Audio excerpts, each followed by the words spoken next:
about survival and love and how things change and flux. But at the heart of it, it's how strong we are inside. And I thought the two of you were perfect examples of that.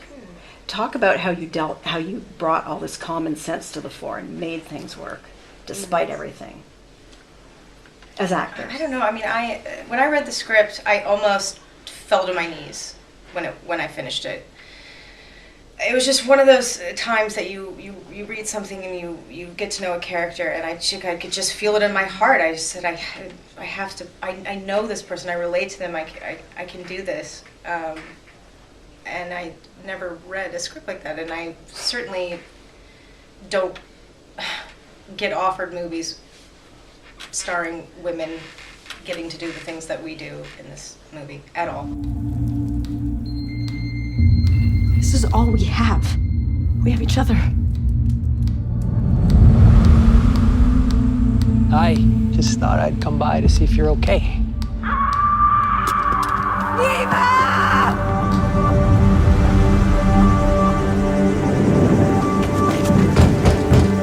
Anybody there? We need to stick together. What else are sisters for?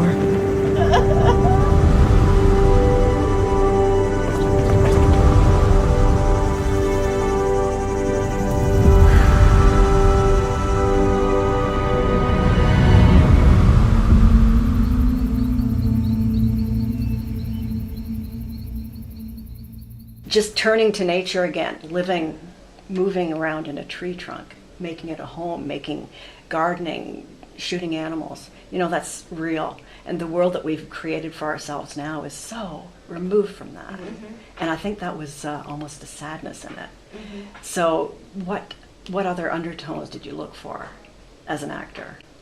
Yeah, I mean, for me, the film's a lot about like loss and honestly accepting impermanence. You know, I think a lot of our things that we live with that we don't even perceive as luxuries, that are utter luxuries, just and givens. the expectations we have for our lives and all of these things really make us forget about the fact that we are impermanent beings. And I think that's the part of the problem. You know, we used to live in a very cyclical way with the natural world, and now everything's very linear, and I guess that's human ego, right? Because we perceive it as linear, and I think there's something beautiful about this film in regards to how it speaks to death and rebirth, and how essentially the nature and the forest is a character in the movie, and about these girls learning essentially about how to go backward, how to sort of reprogram and almost unbrainwash themselves, and learn about all these things that not that long ago everybody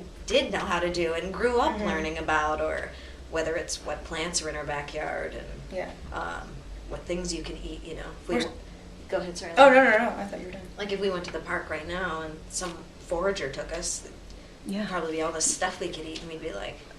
It's all provided. No, we're so much more resilient than we even realize. Yes, because we're not called upon to be resilient. No, not at all. And I'm sure we ignore a lot of the problems of the world today because we're like, I can't even fathom that, and there's no way I could live without that, so, you know, I'm not even going to try. But, you know, if you were forced into that situation, you know, people are very adaptable and very resilient, and I think these characters find that in themselves, and I think by the end, you know, everything's been taken away from them, but they've also gained this amazing knowledge and understanding of themselves and of each other and of what's important, and you know, of life and love, and I think they grow so much through, you know, these kind of horrible series of events. So there is so much hope in the movie. I think wherever there's love, there's hope, and thank God they have each other, and that's what gets them through, you know, to the end. So There are some very tough scenes. Are you okay? So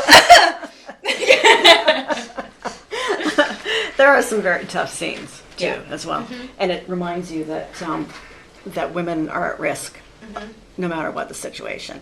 And I thought that was very plain in the film.